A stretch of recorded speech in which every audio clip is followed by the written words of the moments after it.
भारत के इतिहास या फिर प्राचीन भारत को पूरी दुनिया का सबसे बेहतरीन इतिहास कहा जाए तो बिल्कुल भी गलत नहीं होगा। हमारा प्राचीन भारत जितना डेवलप्ड था, इसका अंदाजा आप इसी बात से लगा सकते हैं कि हजारों साल पहले जब दुनिया भर के लोग जंगली जानवरों की तरह रहते थे, तभी भारत के सिंधु घाटी में हड़प्पा सभ्यता का विकास हो चुका था। हमारे जिन पारंपरिक तौर तरीकों, औषधियों और योग शिक्षा पर दुनिया भर के लोग हंसते थे और नकारते थे, कोरोना जैसी महामारी के फैलते ही उन सबको यकीन हो गया कि सनातन धर्म में जीने का जो तरीका है, वही तरीका इंसानों और मानवता को बचाए रख सकता है। दरअसल हमारे प्राचीन भारत के इतिहास के ऐसे कई रहस्य अभी उजागर होना बाकी हैं, जो न जाने क्यों हमारे इतिहास में कभी पढ़ाए ही नहीं जाते। यही वजह है कि भारत के इतिहास को फिर से लिखे जाने की आवश्यकता है, क्योंकि इस वक्त हमें जिस इतिहास के बारे में बताया और पढ़ाया जाता है, वो या तो अधूरा सच है या फिर बिल्कुल झूठ। आपको जानकर हैरानी होगी कि जिस संस्कृत भाषा को लोग अजीबोगरीब निगाहों से देखते हैं, वो संस्कृत भाषा विश्व की सबसे प्राचीन भाषा है। जब दुनिया भर के लोग टूटी फूटी बोलियां बोला करते थे और जिनका कोई व्याकरण नहीं था, तब भारतवर्ष में रहने वाले लोग दुनिया का सबसे परिपूर्ण भाषा संस्कृत का आविष्कार कर चुके थे, जिसके बाद कुछ बोलियों ने संस्कृत को देख देख कर खुद को विकसित किया और वे भी एक भाषा बन गई। भाषा को लिपियों में लिखने का प्रचलन भी भारत में ही शुरू हुआ था। जब दुनिया भर में लोग टूटी फूटी बोलियां बोलते थे और जंगली तौर तरीकों से जिंदगी जीते थे, तब भारतीय लोगों ने भाषा विकसित करने के साथ साथ उसे लिखना भी सीख लिया था। प्राचीन भारत में ब्राह्मी और देवनागरी लिपि का प्रचलन था। ब्राह्मी और देवनागरी लिपियों से ही दुनिया भर की अन्य लिपियों का जन्म हुआ। खुद को विकसित करने के बाद भारतीय लोगों ने ही दुनिया भर के लोगों को सभ्य बनाने के लिए खुद को फैलाना शुरू किया था। यही वजह है कि आज दुनिया भर के धार्मिक संस्कृति और समाज में सनातन धर्म की झलक देखने को मिलती है, चाहे वो यहूदी धर्म हो, पारसी धर्म हो, ईसाई हो या फिर इस्लाम। आपको जानकर हैरानी होगी कि अफ्रीका में 6000 साल से भी अधिक पुराना शिव मंदिर पाया गया है और चीन, इंडोनेशिया, मलेशिया, लाओस, जापान जैसे देशों में हजारों वर्ष पुरानी विष्णु, राम और हनुमान की प्रतिमाएं मिलना इस बात का सबूत है कि सनातन धर्म और प्राचीन भारतीयों के जीने का तरीका पूरी पृथ्वी पर फैल चुका था। बात चाहे मेडिकल सेक्टर की हो, डिफेंस सेक्टर की हो या फिर एजुकेशन सेक्टर की, हमारा प्राचीन भारत किसी भी क्षेत्र में पीछे नहीं था। ऐसा नहीं है कि मिसाइलों या परमाणु हथियारों का आविष्कार आज ही हुआ है। रामायण काल में भी परमाणु अस्त्र छोड़ा गया था और महाभारत काल में भी। इसके अलावा हमारे प्राचीन भारत में ऐसे भी कई अस्त्र और शस्त्र थे जिनके बारे में जानकर आप आश्चर्य में पड़ जाएंगे।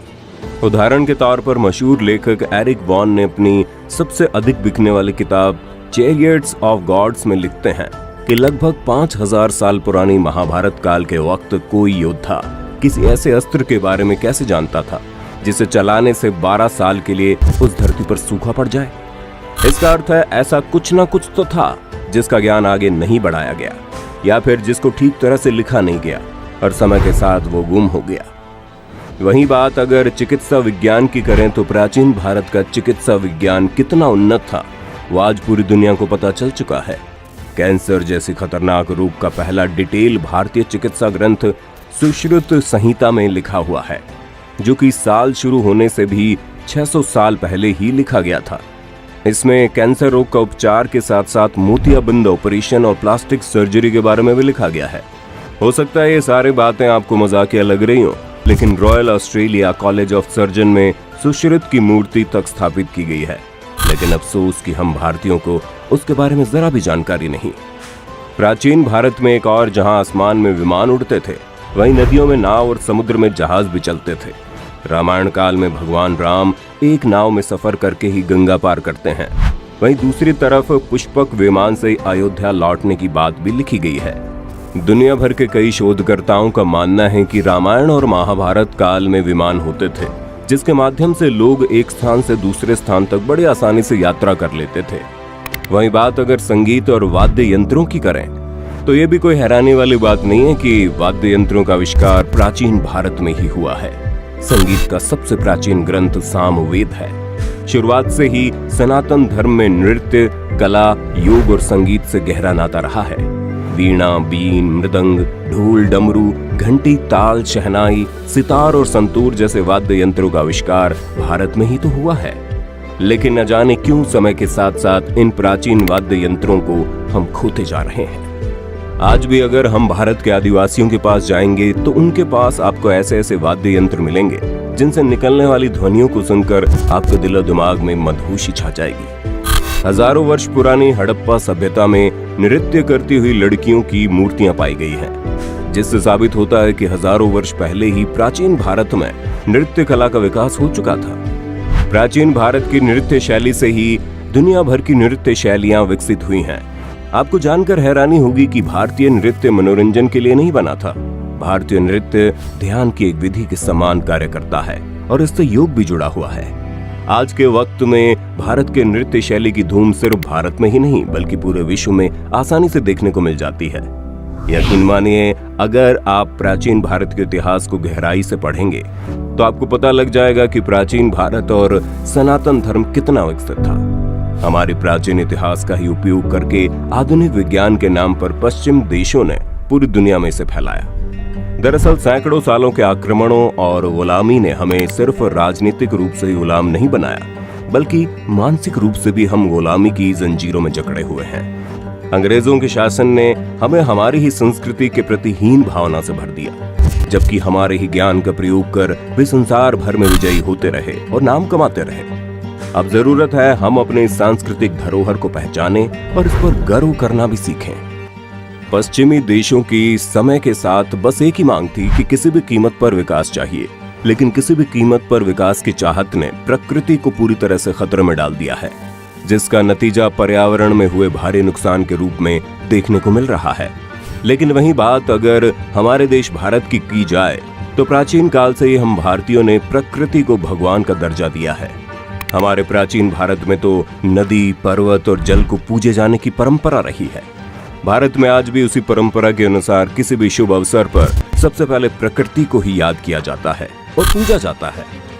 हमारे प्राचीन भारतीय इतिहास में जिन औषधियों की चर्चा मिलती है और जिनका आज तक लोग मजाक उड़ाया करते थे, कोरोना जैसी महामारी के आते ही आज वो सभी औषधियां अचानक से दुनिया भर की जरूरत बन गई। आज पूरी दुनिया में भारतीय खान पान की आदतों को लेकर विचार किया जा रहा है।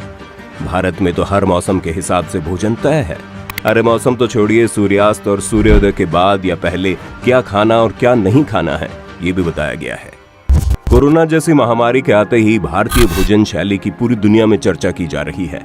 कोरोना काल में पूरी दुनिया भारतीय योग विद्या को आशा भरी नजरों से देख रही है। आज जब कोरोना का कोई ट्रीटमेंट नहीं मिल पा रहा तो दुनिया भर के लोग भारतीय जीवन शैली को अपना रहे हैं, चाहे वो खान पान हो या हाथ जोड़कर अभिवादन करने का तरीका। जब कोई संस्कृति और विचारधारा इतनी रोचक, विवेकशील और क्रांतिकारी होगी तो फिर उस संस्कृति और विचारधारा को दुनिया की कोई भी ताकत दबा नहीं सकती। एक वक्त के बाद दुनिया भर के लोग खुद भागे भागे उस जीवन शैली की ओर आ जाएंगे। आज दुनिया भर के लोग सनातन धर्म की जीवन शैली और विचारधारा की तरफ प्रेरणा भरी नजरों से देख रहे हैं। दुनिया भर के लोगों ने स्वीकारना शुरू कर दिया है कि प्राचीन भारतीय शैली ही मानवता को बचाए रख सकता है और सनातन धर्म और प्राचीन भारत की जीवन शैली ऐसे ही आगे बढ़ती जाएगी। मैं अपने दर्शकों से कहना चाहूंगा कि सनातन धर्म या फिर प्राचीन भारत की जीवन शैली को किसी खास धर्म से जोड़ना बिल्कुल गलत होगा। अगर आप में से किसी के मन में इस बात से चिढ़ है कि इस वीडियो में किसी खास धर्म परंपरा की बात कही गई है तो आपको बता दें, सनातन धर्म कोई धर्म विशेष नहीं बल्कि ये महज जीने का तरीका है। ये एक जीवन शैली है जो जीने के साथ साथ समस्त मानव जाति के अच्छा और बुरा सोचते हुए कदम बढ़ाती है।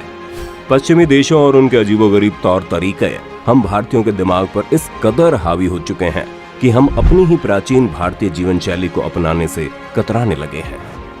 लेकिन समय की डिमांड है कि हमें वापस से अपनी जीवन शैली की तरफ लौट जाना चाहिए।